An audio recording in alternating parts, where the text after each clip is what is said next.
Hello everyone and welcome to SUNUP. I'm Lyndall Stout. We join you today from the Garfield County Fairgrounds where the Northwest District Livestock Judging Contest is underway. We'll have more on the competition a little bit later. But first, details on the new coalition formed this week that aims to help livestock that have been rescued. Dave, tell us about this coalition, what it involves, and sort of the OSU connection. Well, we were contacted at OSU by the president at the time of the OVMA to participate in what is now the Oklahoma Livestock Relief Coalition. There was a need presented to the OVMA initially from the sheriff's departments primarily to help with a funding source to provide care and feed for horses and other livestock species that they would confiscate due to animal neglect. So we became involved both here at the vet school and the Division of Agriculture. Our efforts in DASNR center around our normal routine programming that we do in nutrition and management.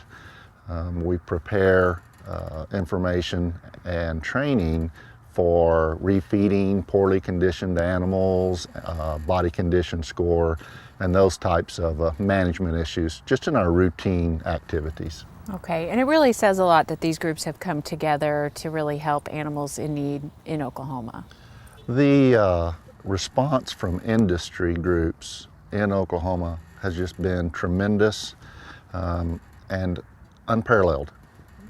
The animal husbandry industry, animal science industry, care more about animal care and welfare than any group in Oklahoma. And it's just exciting that they're so proactive to try and support our public officers that find themselves, in situations of animal caregivers. Every major contributor to animal production, animal care in the state has participating on this coalition. Okay, you mentioned the role of DASNR and OSU animal folks is to provide information and sort of that extension mission that you typically do. Let's switch gears and kind of talk to our viewers about body conditioning in horses specifically. What kind of things would you like them to know about? Well, body condition scoring actually started in the mid-1980s with some research that was primarily related to reproductive performance in horses.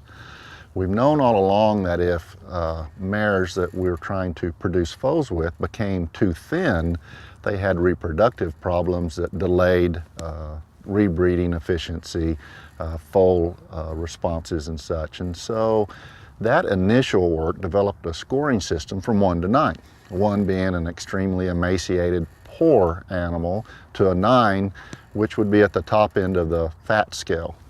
So most of research and management centers around whether to keep animals in a condition score of 3, which would be moderately thin, or a 4, or a 5, or a 6 for production practices. Now, when it comes to animals that are debilitated because of poor nutrition and or disease, age, etc., then we start looking at these scoring systems in the lower than 4 range and make sure that our management programs and our feeding programs use body condition scoring as a tool of many to try and determine where we're at, where we need to go, and how to get there. And speaking of where we need to go, if someone is dealing with an animal that has one of those lower body conditioning scores and they're wanting to rehabilitate them feed-wise, what kind of advice do you have for them to help a malnourished animal? Well, obviously, many of these animals have contributing factors other than just straight nutrition. And so it's extremely important to have veterinarian input and consultation initially. It may be an age-related problem as horses become elderly, or for that matter, any livestock species become elderly. They may not be able to maintain a body condition score that in our minds fit the production needs that we have. So veterinarian recording of physical attributes and even some internal measurements and such can be done and should be done initially. When you look at the research on refeeding, and that's what the term, that's the nutritional term that is used, refeeding animals.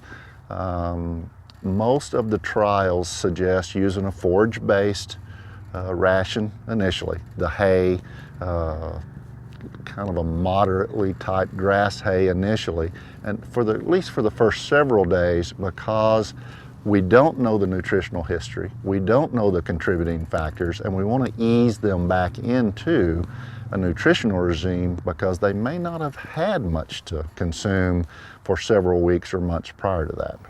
Okay, well, good advice. Dave Freeman, thank you very much, our equine specialist, and we'll see you next time.